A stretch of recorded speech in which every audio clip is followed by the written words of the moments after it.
healthy prayer life is something that most disciples of Jesus say they want, but it can be hard to know where to start.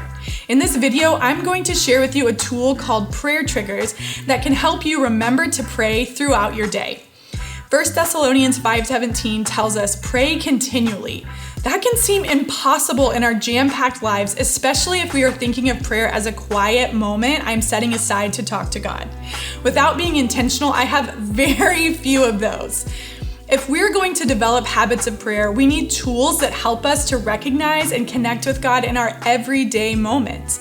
God invites us to see all of the things that happen in our day as moments that we can connect with Him. This means that washing dishes or doing laundry can turn into a time of prayer and connection with God.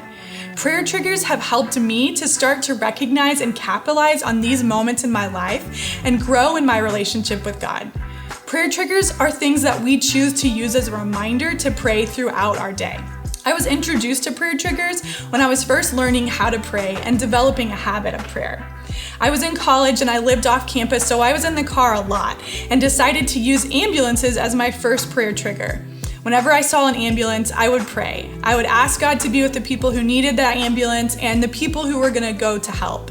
As I started to develop this habit of prayer, I began praying for other things after I prayed for the ambulance as well.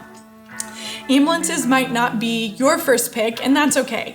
Look at your life and notice the repetitive things that you do throughout your day.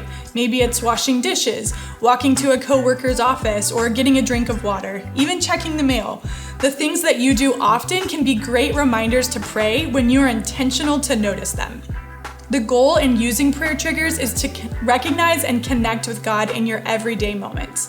The more we can develop these habits of prayer, the deeper we will be connected to God and able to share His love with the people around us. So let's get intentional, choose some prayer triggers, and take our next steps towards being people who pray continually.